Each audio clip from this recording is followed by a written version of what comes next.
여러분 안녕하십니까? 자, 이번 시간에는요 제5회 경제학 짱박사 진도별 모의고사 문제를 같이 풀어보도록 하겠습니다. 자, 5회는요 거시경제 관련된 앞부분 GDP를 어떻게 결정하는가, 그거랑 소비 투자, 화폐 수요, 화폐 공급, 약간 그 파트를 정했습니다. 자, 1번 문제 좀 볼까요? 자, 국내 총생산에 대한 설명으로 가장 옳지 않은 것은, 자, GDP 관련해서 얘기하고 있습니다. GDP는요, 일정 기간이죠. 일정 기간 동안에 한 나라 땅덩이에서 생산된 최종 생산물입니다. 중간 생산물까지 다 하면 중복 계산되기 때문에, 그래서 최종 생산물의 시장 가치, 이렇게 보시면 되겠습니다. 자, 시장 가치이기 때문에 만약에 시장에서 거래가 되지 않는 이런 것들은요 우리가 측정하기가 어려워서 빠질 수밖에 없어요. 주부의 가사노동 이런 거 빠지죠. 자, 1번 볼게요. 국내 거주 외국인이 생산한 재화의 가치는, 외국인이 국내 GDP 할 때 이게 도메스틱 아니겠습니까? GNP는 사람을 중심으로 하는데 이건 땅을 중심으로 합니다. 그래서 속지주의다, 이렇게 표현을 하게 되고요. 자, 국외 거주 내국인, 외국의 우리나라 사람, 한국 사람이 미국에서 생산했던 미국 GDP에 포함되는 것이죠. 자, 2번 동일한 서비스를 할지라도 가정주부의 가사노동은, 그렇습니다. 시장에서 거래되지 않기 때문에 가사노동인데 이게 주부가 담당이 되었다 하면 주부의 가사노동, 이거는 포함되지 않습니다.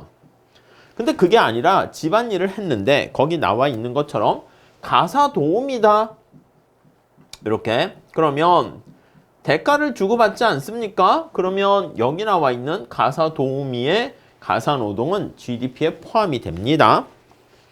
3번 기업 간에 거래되는 중간 생산물의 가치는, 이 최종 생산물이기 때문에 중간 생산물의 가치는 뭐 부가가치로 할 때는 모르겠지만 그렇지 않으면 빠진다 라고 보시면 되겠고요. 자, 다음 4번 주어진 기간에 국내에서 생산된 재화 중에서 시장에 판매되지 않고 남은 거, 그러니까 생산은 됐는데 아직까지 거래는 안 됐어요. 판매는, 이 생산은 했는데 판매는 안 되는 경우, 아닌 경우, 안 되면, 자, 이거는 어떻게 했냐면 소비는 아직 안 된 거죠. 판매됐다는 게 아직 소비는 안 됐다라고 볼 수 있는데 기업이 자기가 그걸 가지고 있잖아요. 그러면 그것을 재고 투자로 간주해가지고 포함을 시킨다, 이렇게 보시면 되겠습니다. 자, 이거 포함됩니다. 4번이 틀렸고요. 다음에 5번 명목 GDP에는 재화 서비스 생산의 가치를 경상가격이 좀 복잡할 수 있는데 당해 커런트, 그 당해 년도의 가격을 경상가격이라 합니다. 자, 기본적인 경제학 용어에서 사용되니까 그렇게 체크하시면 되겠습니다. 자, 이 정도 정리하시고요. 그 다음에 여기 또 추가로 보셔야 될 게 귀속 임대료, 이거 포함됩니다. 귀속 임대료 워낙 규모가 크고 중요하니까 얘는 포함이 되고요.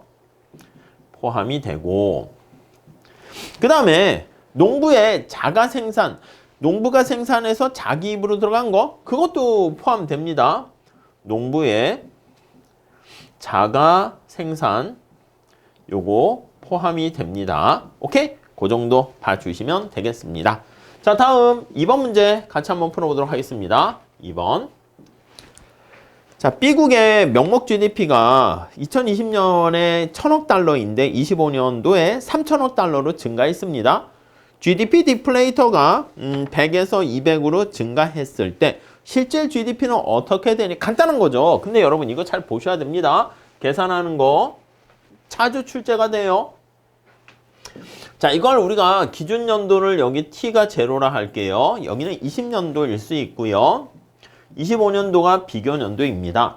기준 연도에 당해 연도의 명목 GDP는 당해 연도의 가격에다가 당해 연도의 생산량을 곱하는 거야.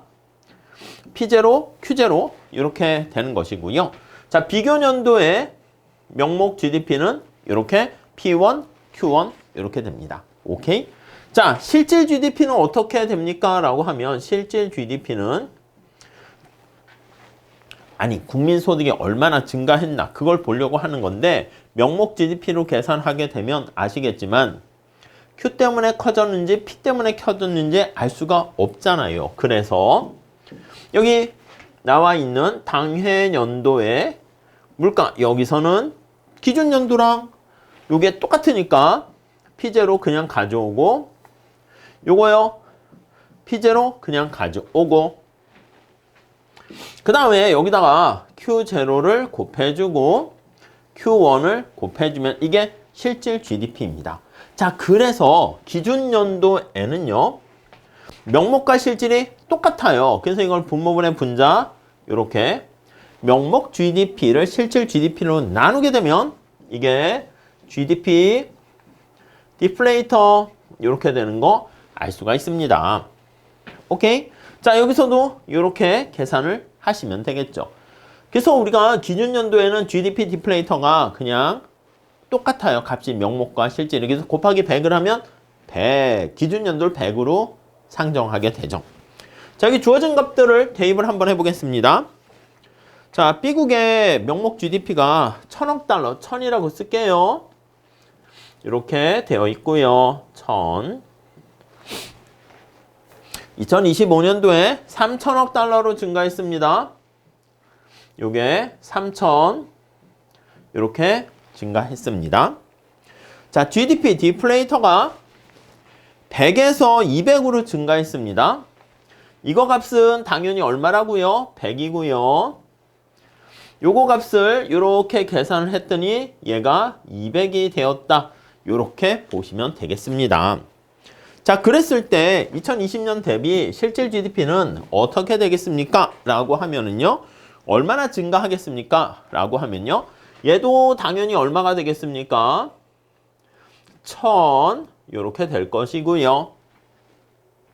오케이? 자, 요거는 200이 돼야 되니까 곱하기 100 해가지고 200이 돼야 되는 거니까 여기는 1500 이렇게 되는 거 알 수가 있습니다. 자, 그래서 우리가 보려고 하는 건 거기 보시면 실질 GDP가 얼마나 증가했습니까? 니까요. 여기 나와 있는 요 값에서 여기 얼마나 증가했는가 이걸 보는 거야. 실질 GDP가 1000에서 1500으로 증가했죠. 자, 그러니까 얼마나 증가했어요? 이거 그냥 눈으로 계산할 수 있죠. 50% 증가했다라는 것을 알 수가 있습니다. 이해 가시죠? 이 명목과 실질 나타내는 거는 매번 출제가 돼요. 그래서 틀리거나 하시는 분들은 거의 없는데 시간이 많이 걸리지 않게 빨리빨리 정확하게 푸는 연습 하시면 좋겠습니다. 자, 다음 3번 풀어볼게요. 자, 다음은 어느 국가의 개방경제 국민개정 항등식에 대한 얘기입니다. Y, C, G 뭐 이런 정보가 나와 있는데 자, 거기서 구하라고 하는 게 바로 뭐가 있습니까? 하면 투자가 어떻게 되니? 오케이? 그 다음 공공저축이라 했는데 이게 정부저축입니다. 정부저축이라는 것은 G라고 쓸까요? 정부의 조세 수입에서 정부 지출을 뺀 요게 정부저축 요거를 놓고 보시면 되겠습니다. 자, 그러면 우리는 기본적인 식을 잘 한번 볼게요. Y는 C, I, G 순수출 이렇게 있는데 이거를요 저축과 투자 메커니즘으로 한번 정리를 해볼게요. 자, 나머지는 옮기면 T 이거 정부가 들어가야 되니까 이렇게 민간 저축 아니겠습니까? 오케이. 그 다음 T를 한번 빼줬으니까 한번 넣어주고 이렇게 쓸 수 있겠고요. I에다가 순수출 이렇게 되는 거 확인할 수 있겠죠. 자, 주어진 값들을 여기 한번 대입을 해볼게요. 자, Y는 1000이래. 요거 주어진 값들 넣어봅시다.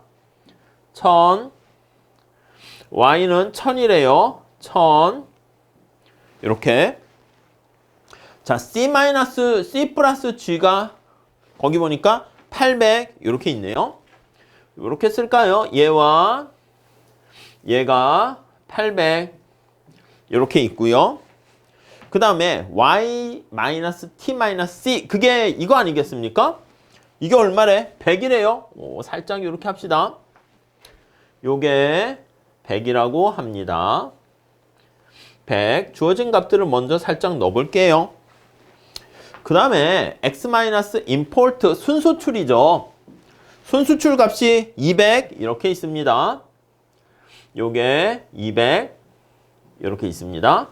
요게 200 이렇게 있습니다. 됐죠? 예. 자, 이렇게 되면 우리가 이제 보셔야 될 게 뭐가 있습니까? 라고 하면요. I 값을 구하세요. 이렇게 나와 있습니다. I 값을 구하세요. 요거 구할 수 있겠죠? 얼마예요? 여기 800 더하기 200이니까 I는 빵 이렇게 되는 거 알 수 있습니다. 그래서 투자는 빵 이렇게 되고요. 자, 얘가 빵이야. 얘가 빵이야. 그 다음 뭐 구하라 했습니까? 여기 정부저축 구하라고 했죠. 이게 정부저축 아니겠습니까? 이거 값은 얼마가 되겠습니까? 여기가 100, 여기가 200, 100 이렇게 되는 거 알 수 있죠. 이해 가시죠? 예, 별로 어렵진 않은데요. 시험장 가면 이거 Y는 CIG 이거 빨리빨리 해서 차근차근 차분하게 정리를 하시면 좋겠습니다. 오케이? 자, 그 다음 4번 문제 한번 풀어보도록 하겠습니다. 4번. 고전학파 모형에 의하면 인구 증가가 경제에 미치는 영향에 대한 설명으로 옳지 않은 것은 이렇게 나와 있습니다. 자, 인구 L이라고 쓸까요? 증가하게 되면 어떻게 되니? 여러분, 기본적으로 어떤 걸 생각하면 되냐면 인구가 증가하면요. 생산함수 생각하시면 이게 고전학파는 거의 고전학파는 공급을 중시 여기잖아요. 자, 다시 고전학파는 공급을 중시 여겨요. 그래서 공급을 중시 여기고 오케이. 자, 공급이라는 건 생산을 중시 여긴다는 겁니다. 이렇게.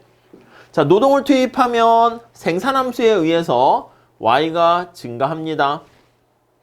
오케이? 생산함수. 근데 여러분, 이 생산함수가 이렇게 있을 거 아니야. 노동과 자본 이렇게 있을 때 노동이 증가하는데요. 노동이 증가하는데요. 아웃풋인 생산량이 증가하는 정도가 조금 증가하겠지. 요만큼 증가하겠죠.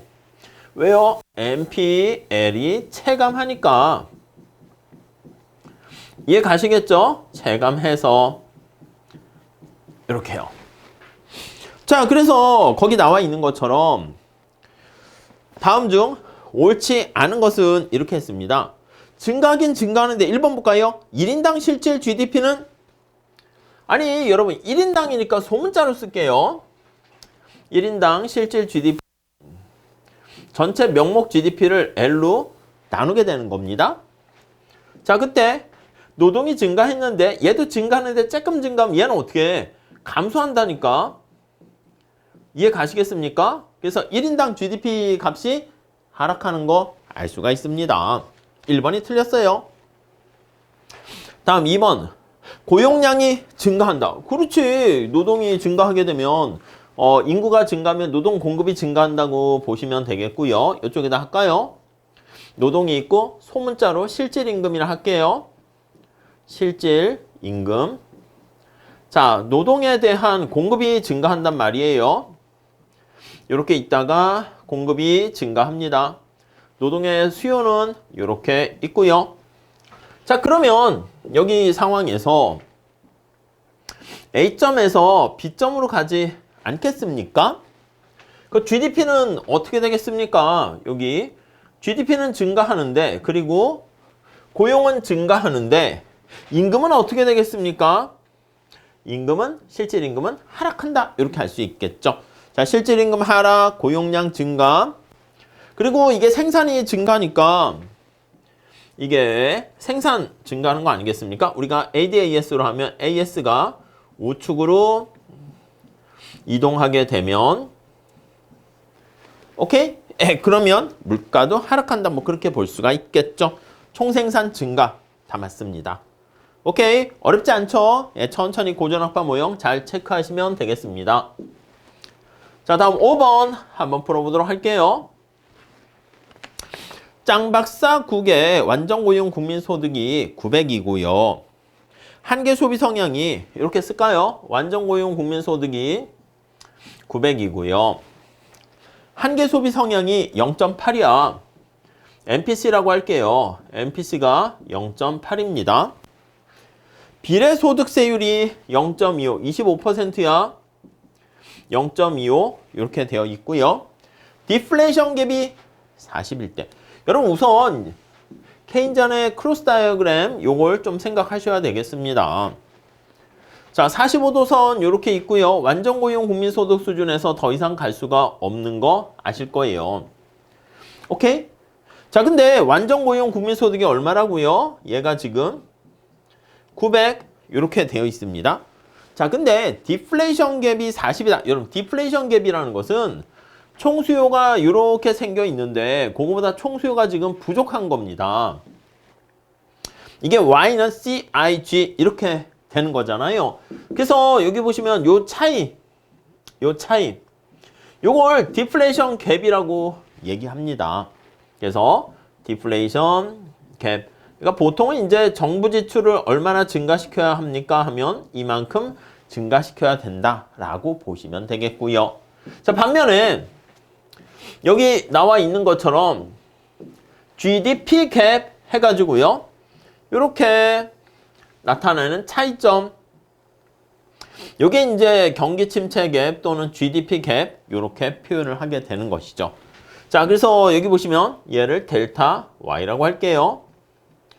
GDP 갭 이렇게 됩니다. 그러니까 이 그림이 중요한 건 아닌데요. 이 그림 안 그려도 되긴 하는데요. 디플레이션 갭만큼 정부 지출 총수요를 증가시키면 국민소득이 지금 여기 나와 있는 것처럼 뭐 Y스타 상황에서 이만큼 증가한다라는 것을 알 수가 있어요.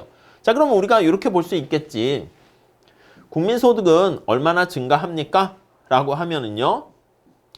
GDP 갭만큼에다가 승수 곱하기 GDP 갭만큼 증가한다. 요걸 알 수가 있습니다. 오케이? 자, 그럼 첫 번째 우리가 체크하셔야 될 거는요. 얘를 이제 구해야 돼. 근데 얘는 얼마라고요? GDP 갭이 거기 보시면 40이라고 했습니다. 얘가 40이래. 요게 40이라고 합니다. 그럼 이 승수값을 알게 되면 GDP가 얼마나 증가할지 알 수가 있어요.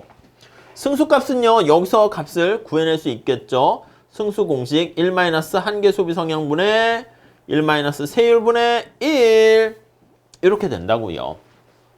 이해 가시겠습니까? 자, 그래서 요거 문제에서 제시된 거를 집어넣게 되면은요.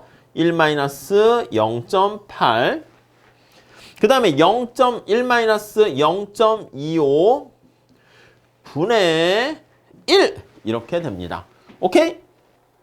자, 그러면 이거 값이 2.5가 되는 거예요. 그러면 얘가 2.5배만큼 승수효과를 보게 된다. 이렇게 보시면 되겠죠.